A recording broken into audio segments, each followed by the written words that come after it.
Ancient Apparition is actually a good 10 ban seconds remaining. against the Necro, I feel. 5 seconds remaining.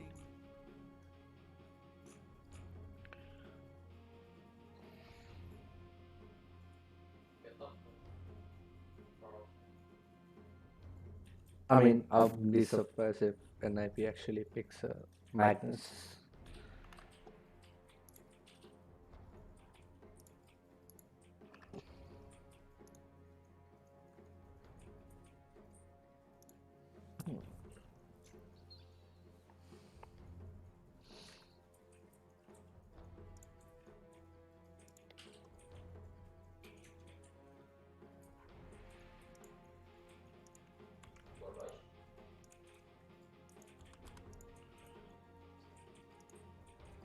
Dire team ban. Bloodseeker. Obviously, good ban because of the slug. NIP's turn to ban.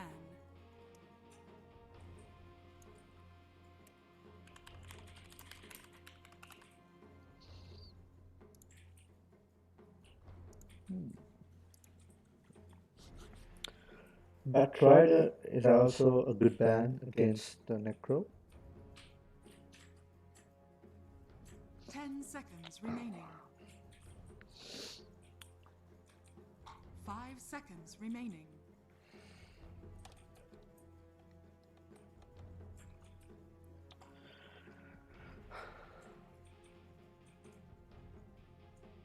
As I said, like I wouldn't be surprised if NIP go. I mean, they pick a Magnus over here.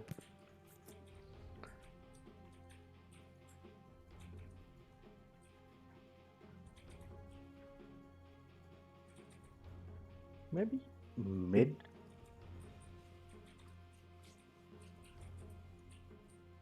NIP's Because turn this to ban. entire tournament, NIP has not been performing well. Maybe they have lost confidence or something like that. Not exactly sure. But they have been pulling themselves back. Like as the panel was saying 10 at the major, seconds I mean at the remaining. minor. Right. Peter is having trust issues with 5 his team. seconds Maybe remaining. Viper going for Boots of Travels as a support. Seems a bit flashy.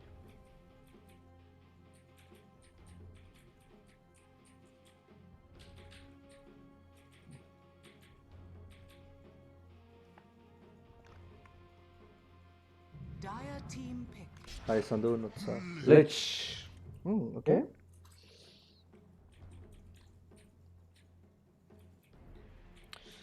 So that's a fourth position disruptor, which is really good.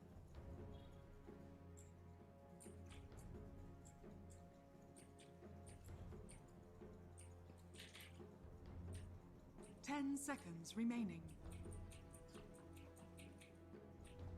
5 seconds Okay, remaining. wait. Do you guys think that NIP will go for a Brewmaster?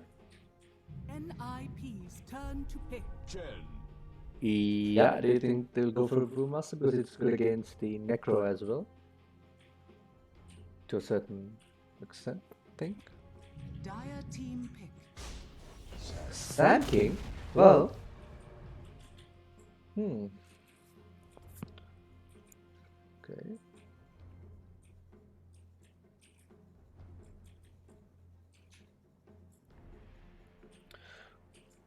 Well, Sand King is not that bad. Just a good initiator and a counter initiator as well. Can do okay in the lane. 5 seconds remaining.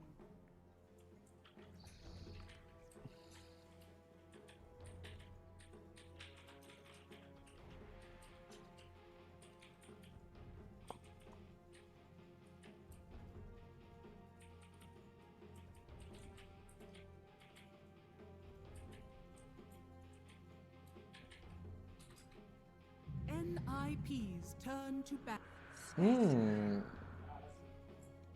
Team Spirit.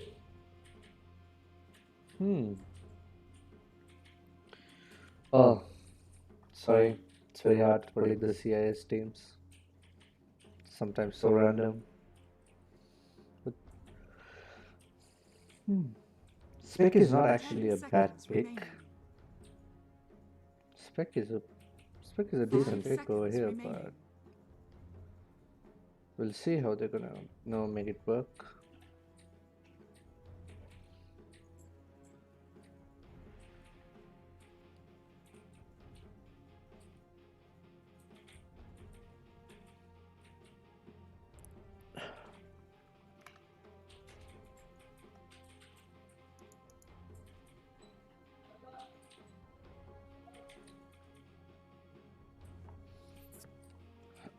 Dire team ban.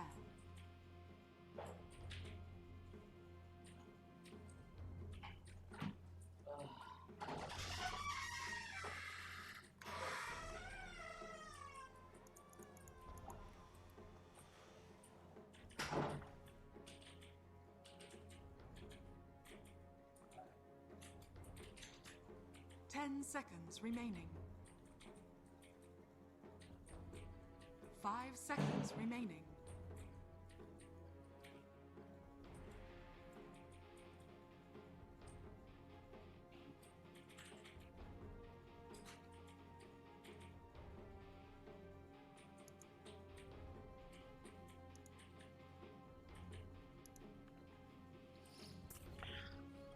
Okay.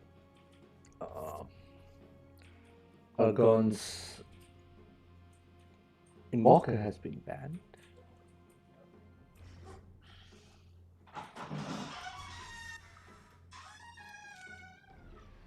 What do Team Spirit actually need over here?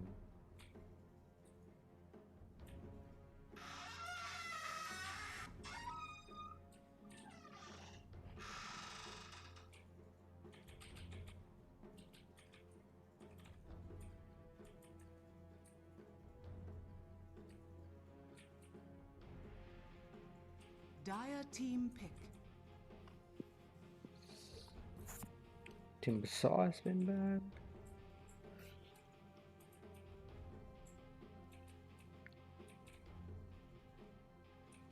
Magnus?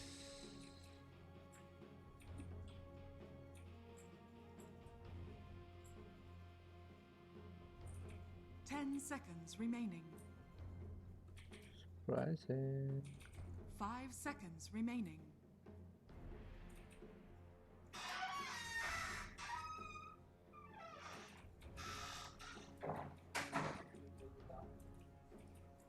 NIP's turn to pick.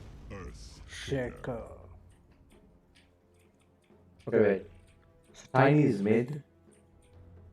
Okay. Okay. Tiny is mid. Bad.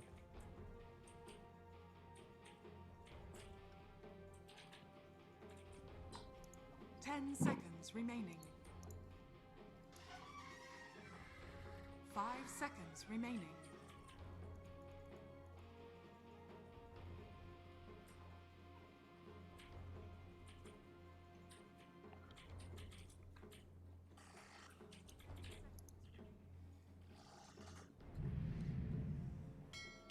Kunka. You may now select your heroes.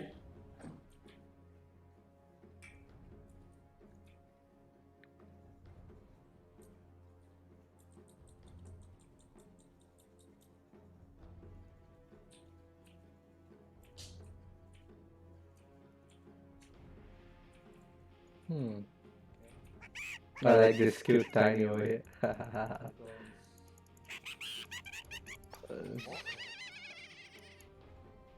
Tiny's cute, guys.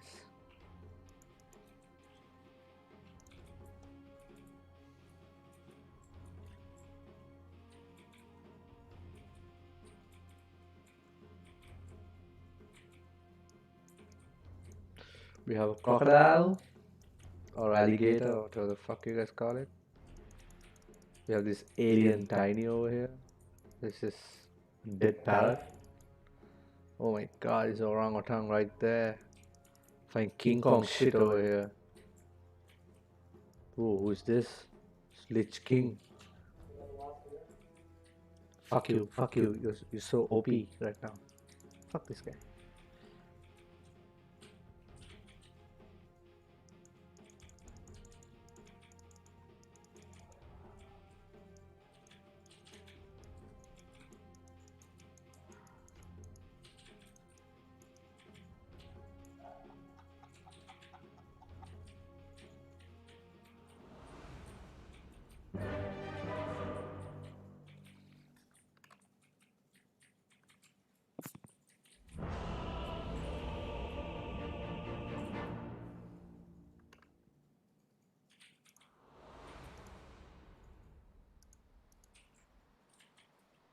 You don't have the sand. My apologies. Prepare for battle. Let's listen to Jackie. To favor, right? She got nerfed a couple of times. It was a hero that was very dominant for a really long time, but then some heroes that were counters to her became popular and got buffed. And that's your natural patching cycle. Ah, this Tean is so One cute, hero bro. gets buffed, then the counters come into the play, the hero gets nerfed, the counters remained into the patch, right? They remain the most played ones. That's how a Spectre falls out, but she's not necessarily unplayable. It's just that you have to find the right game for her. No, it's. I think NIP is they're really gonna have to tighten up their play as compared to what we saw in the previous games. Because I think that's one thing a Spectre does do very well. You know, it's very good at punishing a broken team. If you start to lose coordination in the team fights, Spectre is gonna overrun and destroy you with the horn. You know, already as the panel said, the supports in NIP, they're very vulnerable and susceptible. Before they have something like Ghost Scepters or Glimmer Capes, Spectre is going to be able to offer that finishing blow in the fight. Food for her, right? And also, Spectre is a kind of a hero that likes to go late, right? And we've seen from NIP that they are unable to capitalize on the advantage that they get in the early game, in that first match at least. So we'll see if they are able to switch that around right now. They do have Slark for that late game too, so they can match the Spectre, but Spectre overall in team fights is just much stronger. Also keep in mind the team spirit, they do have a lot of early game potential. They do, right, with that Chen. I mean, any lineup with a Chen is going to have that Exactly. That Even though they are playing with a Spectre, they still have Necro, Shaker, and the Chen to just go early on and Even start though pushing they towers. failed the they can Spectre. look for objectives Jackie, that's come on. easily going to give space for the Spectre to farm elsewhere on the map. Well, we'll see what NIP's moves are and how they're able to punish as the lanes start off. Universe going to be backed up by Biva here on the top lane in this dual lane against ILTW and Misha. See you, brother. Do you think they'll be able to pressure the Spectre pretty well up here? I think they can pressure the Spectre. She will be helped out obviously by the Chen and amplified heals, but overall you have Disruptor with the highest nuke level 1 and the Sand King that just has so much damage early on. They should be able to pressure ILTW.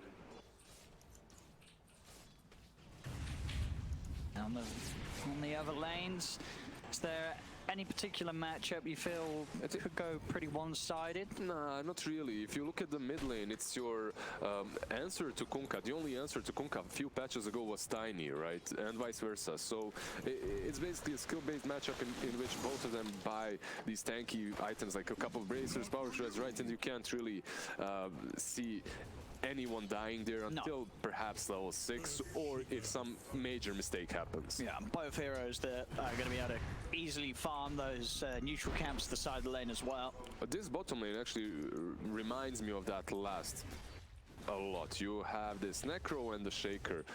Basically, Necro will be always followed up with a Fissure if he tries to be aggressive, but there's a Slark to go back, and Slark can do an aggressive movement because he has Lich on that lane, right? With the Frost Shield, and if you jump on someone, if you leash the Necro, if he's out of position, perhaps you can get a kill. Radiant's middle tower is under attack. Only an invis found there from Tanner, one of the more underwhelming runes to get at the 2-minute mark. So nothing to be done with that, of course, at this stage. And gone, well, pretty sort of a sigh of relief that it's not something a little more potent like a DD. Yeah, that DD would have changed the lane completely. Those 2-minute DDs. LTW, there's the... Alright, the TP. Oh, okay. Very close. Yeah, I mean, it's definitely the right move. Gets him back to base in time. The right move, but not really the move you want to make. Sure, it still feels bad. You have to run to the lane. Oh, actually, you don't. You got I a take champ. that back. You got the champ. You got a chance. You're happy. You're happy. You're fine. But we're definitely seeing though there how how low they can bring the Spectre. You know, if RTW isn't careful, they definitely do have the means to take him down. But playing smartly on the Spectre, keeping himself alive. Down Gunner. bottom, Gunner. Let's see if he can chase anything down here. It's got a lot of chasing potential with the Frost Shield back up from PPD. Pounce on Is there the a fissure? target. There it is. Perfect fissure as well. Yeah, blocks him out behind the tree as well. If Gunner's he still going to be able survives, to Is cut that through. dead? He'll still get the kill. There we have it. Gunner. He's ready to show us what's what here in this game too as he gets that first blood. Very similar to that last game and the way it started, right? The offlaner dies to the carry. I believe it was on Grata also that fed the first blood with the Necro in that Yes, last I match, believe so. It was that at least that lane, yeah. But ended up giving away that bit of action. Another attempt. Gunner. He jumps over. This might be another one. He's got the point in the shroud. So with that in mind, he can turn. Bit of a slap with the enchant toe, and will force Gunner to back up into the trees. PPD is going to be hit by that death pulse. Won't be enough to kill him. And he has a salve to work with, another mango. This is an obnoxious lane to play against. And on the top lane, they do take down ILTW. They do. They get him this time. We saw before how close they brought him to the edge, but now those extra levels, both being level 3, they have that extra damage output on the spells to get the kill before any chance for a TP is there. Yeah, Disruptor used to be one of the weakest heroes on level 3. You basically want that glimpse leveled up. You don't really do a whole lot with it in the laning stage. Later on, it's obviously one of the best spells to have on a support. But with the recent patches, with the improvements of the Thunderstrike, he's just so good. And there's a reason so why. much damage. Guys, if you want free MR in your matches, just go for Disruptor as position 5. It helps out quite a lot. Getting that lane in a good position off the back of that NIP. Universe will be able to clean up that wave nice and close to his tower. What have we here? 2-0 at the moment for NIP. Bounty runes. See a couple here picked up by Spirit, just the one by NIP. We'll get to catch this again. So here we have it, trapped in by the field, and once he's held under the sound with the strike ticking away on his head, ILTW doesn't stand a chance at the moment against that magical damage output this early in the game. Back down by PPD Gunner, they're getting aggressive. A quick to shock stun will stop them from chasing. Immersion keeps non-Grata alive, and we've been able to do this a few times now. PPD and Gunner, they definitely have the kill potential on that lane, they right? do. But they have to be careful not to overcommit, because Necro is always one of those heroes that deceives you, right? Like, you think you got him, he pops that shroud, heals himself up, and suddenly you're the one actually falling.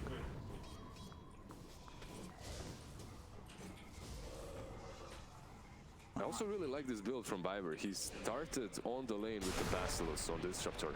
Universe? Quick with the burrow strike. Glimpse is used as well to try and take Good. Aegon away, but Aegon will still I be think used that to glimpse pin. kind of helped him. So Universe will die. They're trying to get the kill to RTW. I'm Won't not be sure able to about do so. that glimpse. That helped him actually. Position for the toss as well. Alright. I think just sort of, I'm good, bro. What's up? What are you doing? What are you up to? Like working, studying, or at home? Let's get caught by the initial combo, but it's not enough. Even with the DD, Tanner not quite having the damage to take down Aegon. Aegon's fine, can bottle up. Tanner's going to continue to chase. He's trying to get Misha, but he's... Oh, he does it in style, does it off the creep. Will turn back towards the rest of them. He's still got a torrent. He could get more out of this. Tanner turns, he's going to look for another cleave with the Tidebringer. Tanner. He's lining it up perfectly. Double kill for the Kunkka. Yeah, that's exactly what they needed to start this game off a little bit better. Tanner on that Kunkka to be invincible, to get a couple of bracers, power treads, and just start rotating across the map. He definitely used that double damage rune so well. I said that there's a kill potential around that minute 7 when he gets level 6 on mid, and that double damage just made it so much easier. What a tasty one there for him, Tanner. Finding himself the old broom handle. Very much appreciated. Good bit of early damage boost. And that extra reach makes it that little easier to land the Tidebringers before they, before you have to get close enough to the creeps. You can do it from a little bit of a range. He's just so out-leveled on this lane. It becomes much more difficult for him to play here. Gunner is perfectly capable of even being left alone, and then PPD can actually rotate towards top or mid lane, make some actions happen, or just get levels by pulling. That's also an option. It's I mean, the big wall bottom. See if they can get it. As you say, with that level advantage, they're pretty strong against the two members of Spirit. Gunner. Finish the Shaker off. Gets the kill, can hide in the trees, look to heal up. Has to be careful here too. However, he does have follow-up. Immersion is coming, so perhaps they can make something else happen here. Well, they actually find Gunner's courier on the Passover, so that'll be a minute and a half that he's not going to be able to pick up the full treads. Gunner, he could have done that earlier, but he was afraid, right? And now that you have your ulti to work with as a Slark, you aren't really afraid of the Necrophos any longer. So it's much easier to go for these kills on the Shaker like they just did.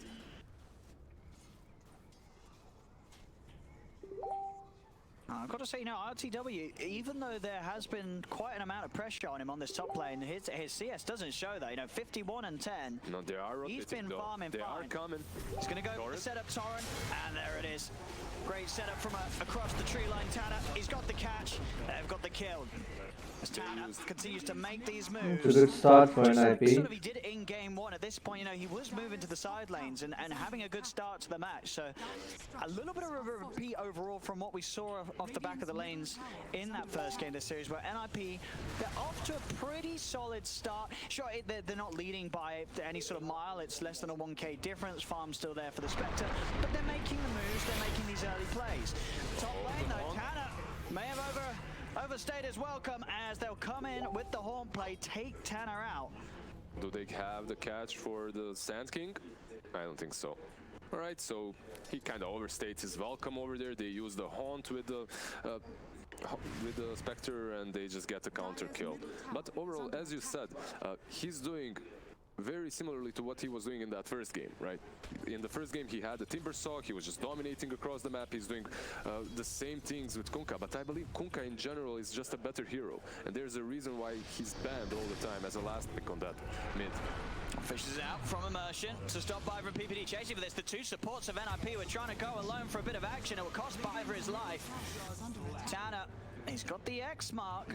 He is going to commit for this, going up to the high ground, feeling pretty strong here. This level 10 Kunkka as he's going to start punching away at Misha. PPD gets caught out of the river though, so Spirit will pick up a second, despite Tanner being able to claim a kill for himself. So 2 for 1 there, Spirit coming out on top. I believe that impact from Tanner can be much greater in this match than in the first one, as this Kunkka in the current game can go on the Necro, set up kills on Spectre. Basically, he just needs his team to follow up and that's it. Slark can just farm away. A nice setup here, NIP. Biver just comes out for the trees, drops the Static Storm kinetic field, and there's not a moment for Non-Grata to react in time. Aragon is lurking about. Perhaps he tried to toss him away, but had no units to do so on. Plus the Static Storm prevented him. Veil will be completed on Universe, and that's going to allow him to just pressure this top lane a little bit further and make that Spectre farm in even safer spots. As we said, the ILTW's farm still very much in a very good place. 68 CS. The pressure, even the kills that NRP's been getting in this top lane, have not slowed the Spectre down that much at all, if any, if at all, really, at the moment. His farm is still A-okay. Universe rotates mid just to defend it. Is under attack. No attempt to make a play onto him. No detection will be placed here, especially with TP's coming in. And Non-Grata will be glimpsed back. No Static Storm. Kinetic Field holds him in. They'll pop the Shroud. He's got the full combo coming down on his head from Tanner. Crashes down upon him. Ooh. As Non-Grata gets punished for having a look a little too close to the tower. Anytime you get glimpsed back underneath a tower, you've always got to wonder what you were doing underneath there in the first place to allow you to get glimpsed back under it. One of the reasons why Disruptor is picked so often is basically these plays never go unpunished. Also, you have to keep in mind, Shen did not have his ulti there, Spectre also without an ulti. I don't understand the aggression that they were putting. Now they can go for this. I mean, Tanner's got a deep. What the fuck? With the Static Storm back up. Spirit making a few mistakes there with the top nothing from anybody. Wants immersion to get something happening, and he is able to get a beautiful position to lay down the slam. The two of them are found. Universe still trying to fight on, and in fact with the chain frost bounces, the immersion also brought very low. Unfortunate two last bounces for PPD, but overall, Gunner's hunting. solid fight. He may be able to finish this kill off nonetheless. TP's coming in. Gunner. Yeah, I was going to say he's got to pop the Shadow Dance to get out. Non-Grada's in, and he has a scythe. Fisher's there. Gunner, they're going to go for it, and they've got him. Gunner is punished, hunting behind the tower, looking for that shaker kill. He does not get it, and he's dead for 40 seconds because of that. I was just about to say that NIP are playing so well. Even these team fights in which Kunkka does fall, but they take down Spectre, and Spectre is the win condition for Team Spirit. They take him down like 2 or 3 times in a row. It's good for them. But Sark, for some reason, comes made How to decide a hero pool to pushing spam it and in mass? and I pays want to with his focus life. on He doesn't Poison, even get but the I'm not shaker sure kill. how to select heroes that It's such a sort of won't be high-risk, good low-reward in all player. Exactly. You kill the will shaker, be but good in you all know that purposes. the Well, it depends, bro. you know the Necrophos is coming in. You know What you can do is, because you're trying to like, kill him. He's going to have the Fisher. He's there are going to have different that catch things and that you setup. can But do. the Shadow Dance will not be enough to get you away. So, unfortunately, For example, you can figure out like the role that you really want to spam, and then the heroes that you like to play, like you think you're good at, and then you can watch like the pro players play them, some replays on pub, not pro games, because pro games and pubs will be like very different. So you can like try to search for their games that they, for an example, let's say you want to play Tiny, you can search Tiny replays on pub games or on tournament games, and then you can watch their movements, look at the things that they do, not just one replay, but you know, 2, 3 replays, and that will help you to, you know, figure out how to play the hero. To do so with, and also the Kunkka. If you're Team Spirit, you have to be very careful about how you move across this map, because if you make one wrong step, you're gonna be X-marked or glimpsed back and easily picked off. Universe, he is out of mana. Well, he's going to have it in a second. Boros Strike now available, and in fact with the Chain Frost bounces, ILTW has to back off. Those chain frosts from PPD are very well imagined, but sadly for him, they just don't go his way. Death is upon you. Still Tanner, you know, he is the one leading the way. I'd say a pretty nice find, really. The Nether Shawl, very valuable this game. You look at these damage output of Spirit. At the moment, it's pretty much all magical, so you'll happily sacrifice a bit of armor to have that boost in magic resistance. We'll see which core is going to be the one that wants to hold on to it. I was actually going to give it to PPD. He says, give it to me. I'm the boss. I'm the boss. I'm taking it. He's like, just give me the I'm gonna carry Maybe you. they feel there's no slots on the cores, because that's a very nice item to beef up. Yeah, That item cores is so this good map. on Kunkka or on the Sand King. I guess they feel they don't need it, right? Yep. They're like, right, we're not going to die. Let's try and make sure that PPD doesn't Bottom lane. fall. And they're TPing in. They've got the X-Mark grab here, but 5 up. Immersion. They Still might there catch for 20. Immersion. He's running. The 4 of them, they're trying to kill it. Run, yes, run for your life. Oh, what happened? What happened? What happened? Oops.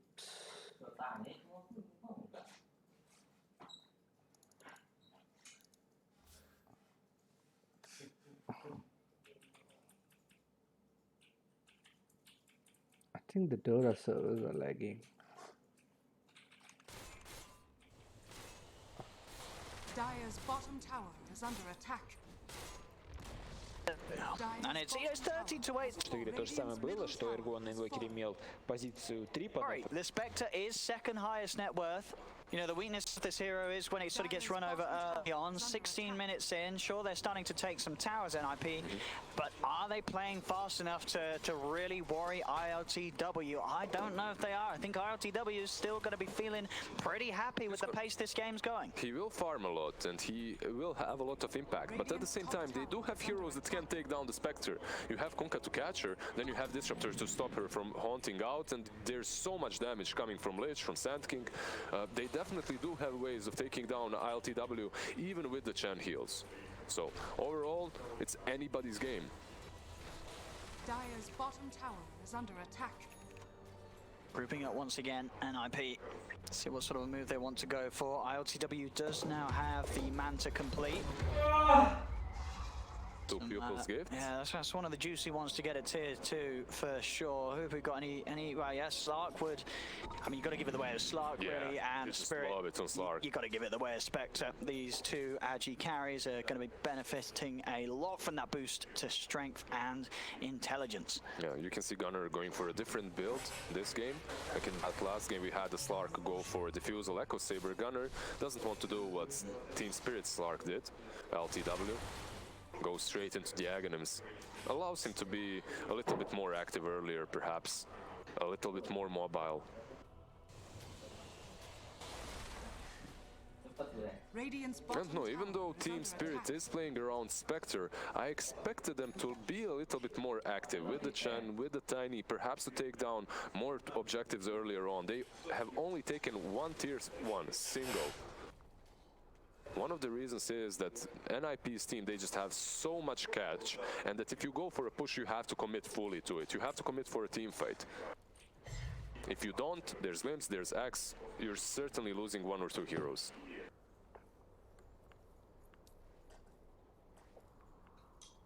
I was going to finally they've managed to get the People's Gift over to Gunner. Actually, Non-Grada's going to hold on to the People's Gift on Spirit side. I guess great for him as well in the sense that he's, he wants to be the tanky guy. We saw last game the itemization of Non-Grada to get to the point where he was just that front line presence. Strength's going to help that sort of come online a little bit sooner. Immersion? Well, I think it's an excuse that all of us use when playing pub. We try to say that the cores are bad, but have you exactly looked into your gameplay and thought that, oh, did I do the right thing? See, what we need to do to become better is stop blaming others and find ways to win the game. Like, even though your cores are bad, you can find a way to give your core a better game and try to win the game in a better way. Like, try to figure out things to do to win the game rather than to blame others saying that they made the mistake. So in that way, I think in that kind of mentality in pubs, you could easily improve and try to get more MMR. At least if they want to, it looks like they don't want to stick around for the push. I mean, they're respecting the fact that NLP is going to have the response coming in. You have to remember, they don't have sight, they don't have And also, it's important to use a mic when you're playing pubs, but using mic doesn't mean that you have to, spam it and, use filth and flame others and things like that. Just use it to, like, give commands, give some calls, and I'm pretty sure most of them will always follow if there's someone commanding. Be nice, always try to be nice. He'll be the one that sacrificed left behind. NIP do storm across the map. They realize that there's no big ultimates on Team Spirit and they want to capitalize on that. Probably going to pressure this tier 2 on the mid lane, or perhaps go for more kills. Radiant's top Is that tower all 4 bounty runes taken by Dire's middle Team tower Spirit? I believe it will be. All 4 bounty runes, 1 outpost on minute 20. Pretty good. Radiant's bottom tower is under They're attack. only 1k ahead though. What have we here? Disruptor with the Yules. Yeah, I mean, with that Yule's a nether shawl on himself, it's he's no longer sort of the quick kill you can go for on the back lines. He has ways to play himself out of when he's being focused down by like the Spectre trying to go on him with the Haunt. It could buy time to get the setup for his combo. It's your position for Disruptor. You can't just rush Aghanims. In some games it might be alright, but usually you want something extra. At least a Veil or even that Yules in this game to set it up. Radiant's Tower down and on Grada, completed Greaves. So the tankiness and sustain of Spirit continues to grow, which is a worry for NIP. We saw that play on the top lane where they attempted to go for the kill. They didn't quite have the damage to sort of instantly take a hero from 100 to 0. And now having to worry about the backup from Non-Grata and his Greaves, that's going to get that a little more difficult here in the mid-game. There is still a lot of damage coming from NIP. You have an insane team fight from Disrupt, from Sand King, from Kunkka and Lich. And then Slark, I just value that hero so much. I believe if they play their cards right, they definitely can win this match. Oh, time to look for some action. They smoke up. ILTW has the fighting build ready to go. He's got Manta and Diffusal complete, along with having that Haunt ready to pop. He's ready. So whoever they find, he's going to be straight in and looking to tear them to shreds with the Manta Diffusal. NIP they know. And Tanner is the one to break the smoke. Oh, good blink. Very nice blink from Aegon. Oh my god! They fucked up! Slide down to the low ground, get away from the boat. Comes the horn! And he's ready, buys back. Oh no! Oh my god!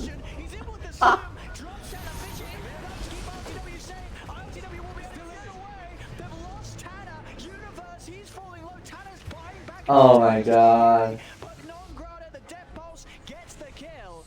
As Team Spirit, they'll come out on top. Oh, that's a dieback. Oh shit. Attempt to turn this one around. He's getting taken down. Is there any help? Oh no, that's a dieback. But he cannot He bought it escape back, the right? Necrophos triple kill. EPD is turning in his fountain right now as his Kunkka bought back, died again. Yeah, it's a dieback. And now Gunner. Oh no. Not Gunner. Oh no. Oh, this is a disaster. He's being blocked. Oh no. Oh. Gonna lose the And look who's Slark back. as well. What an amazing team fight by Team Spirit. really I just was have fun. to say, they outplayed the living cow out of NIP. Oh, they did. I mean, from sort of the blink, out of the static. Yeah. Because I imagine Biver had the Yules ready to use, right? He could have gone for the Yules into Static Storm rather than the straight up Static Storm. Because if reactions are quick and they've got the vision, you try and make that Static Storm play. If you're a good player, he's going to blink.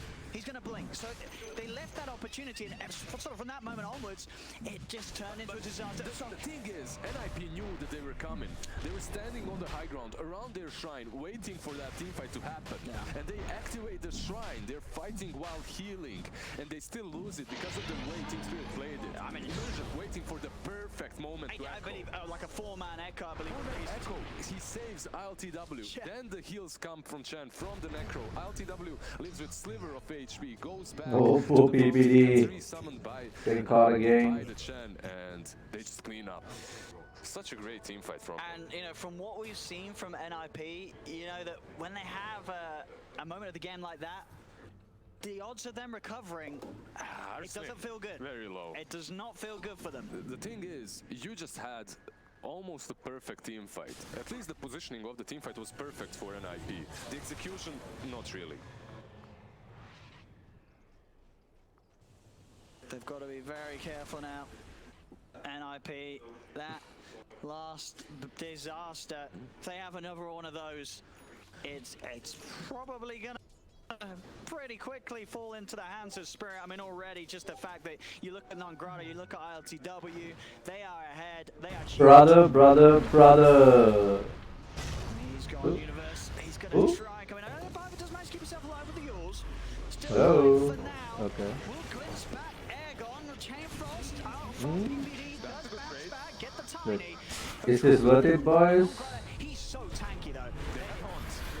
And out it comes. ILTW is ready to join the fray. Gunner's trying for Misha, looking to pick up the backlines. Will get the Chen. He's popping the Shadow Dance, looking to back away. Will be able to pounce to safety with the axe now done. He can create that distance. Overall, if you're NIP, you're satisfied That's with that. something there. You lost two supports, you took Tiny and Chen, you're fine. Also remember, you're playing versus Aghanims, and you forced the Haunt, so... This team fight was exactly what you needed to stall time, to get some more farm, and to wait that Aegis out. Yeah, a step in the right direction for NIP, but they've still got sort of a full staircase to go. So still 5k down. A staircase. Yeah, they've got a lot of Six-story building. climbing to do.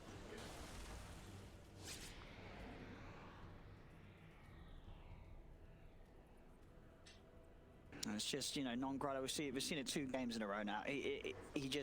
How do you get him? And he knows at the moment, you know, Greaves and Pipe, that's enough. You don't need to go for any sort of heart this game. He can go on the offensive. He's got the Aghanims queued up. You pretty much aren't getting him unless there's an Aghanims on Disruptor, and that's not coming anytime soon.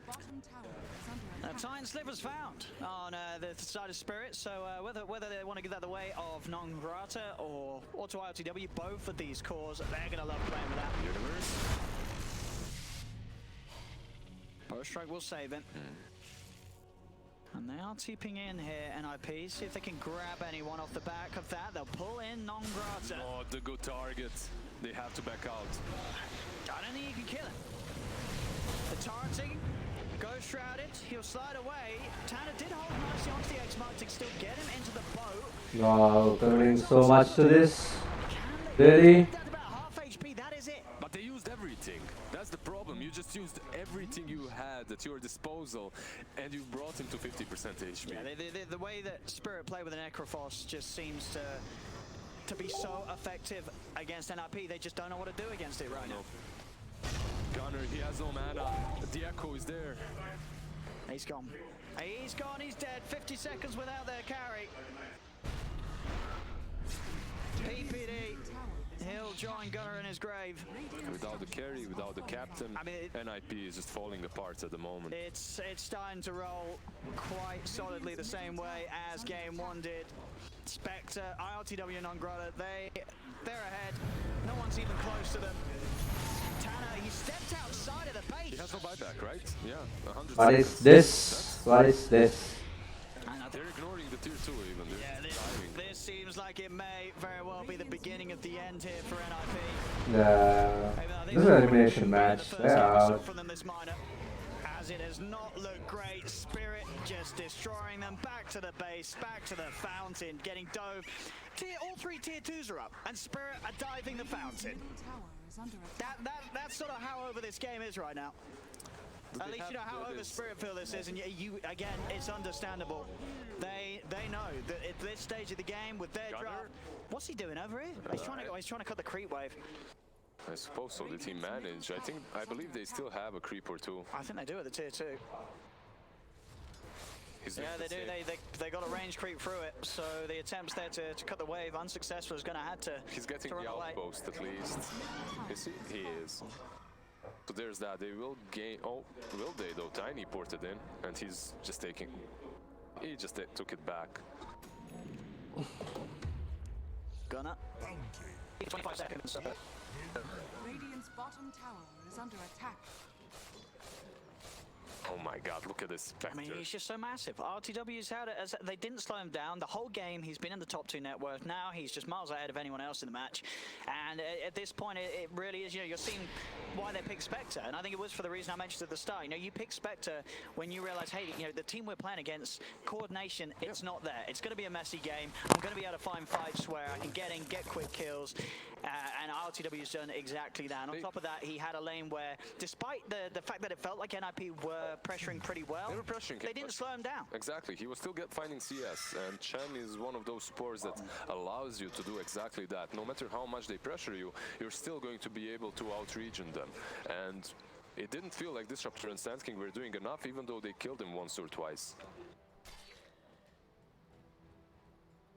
Gunner slowly working towards that BKB, but I don't believe it's going to be there on time. And Universe, that's that pipe. He's going to live through the combo, and he's not going to live through this though. RTW sweeps in, gives the vision for them to take him out. He is one of the heroes left with that buyback, so if they threaten high ground, he can still come back into the fight. Radiant's top tower is falling. And back to the same position this game on. Spirit can do what they want now. I mean, before they were putting Necro in front all the time, right? But right now you can even do the same with the Spectre. ILTW, I don't see him dying. Gunner is going to try and poke here on the back line. Static Storm has been dropped. It didn't catch anybody at all. Gunner just gets comboed and he's dead. He's dead and gone. Dead for a minute. There's been 2 buybacks out, but already there's the 3rd buyback. They're trying to put everything they can into this NIP universe. Is going for the epicenter, goes across with a burrow strike. It's not enough damage to bring Non-Grata anywhere close to dying. Vision's out, Universe is gone. Triple kill for ILTW. And there is a GG well played. Finally out there from NIP as Spirit take the series 2-0. It is the end of the road for NIP, and all in all, a bit of master of a land for them.